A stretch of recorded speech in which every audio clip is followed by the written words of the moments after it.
Food carts provide cheap, easy to access, ready-made food all over the city of Portland.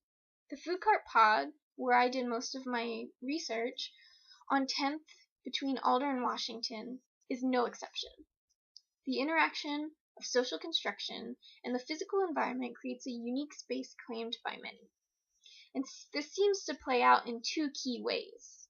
To begin with, many of these pods are located on private or city-owned property, and while city policy dictates that food carts should remain mobile, able to move at any point in time, food cart pods have claimed these spaces and become permanent fixtures of the community.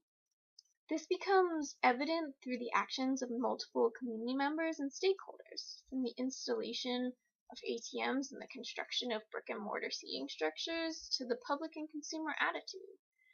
As you can see in the images, many of these pods have picnic benches, even auxiliary tents and awnings, and many of the customers had a favorite pod or cart that they associated with the greater Portland community, and not just a meal. There's also this idea that food carts enable creativity and authenticity. A chef can open their own and create food how they think it should be done, without the same restrictions that may come with working for someone at a restaurant. With this, you get the variety of the food options that come in these pods. Through this space, cart businesses are able to commodify their take on cuisine. With pack force and wreckers and their work, there's even a certain commodification of ethnicity that happens here on several levels. As discussed before, some chefs use the food cart specifically to have a space where they can create an authentic food, while others seek to fill a hole in the market by providing their take on something exotic that hasn't already been done. In talking with food cart customers, many of them were attracted to these carts because of the variety. Because they could go every day for a week and still have options for something else, something new. The images show only a narrow representation of the greater variety, with the intermingling of everything from European foods to Asian, American, even fusion foods.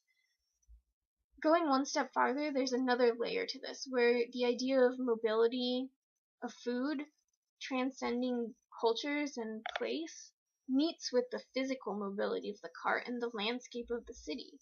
Going back to Lowe's concept of the overlap of physical space and social construction, we see vendors aim to serve a unique food, yet the centralization of carts and pods themselves serve as a unique space, which emphasize the creativity and forward thinking of Portland. This idea that street food isn't just street food anymore.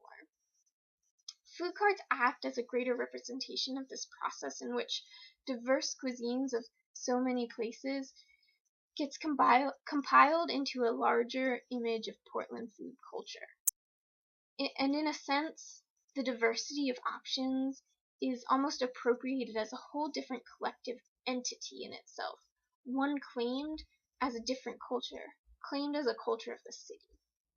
And in this sense, through these examples, we see that food carts do create this space which is claimed by both vendors and customers in unique ways.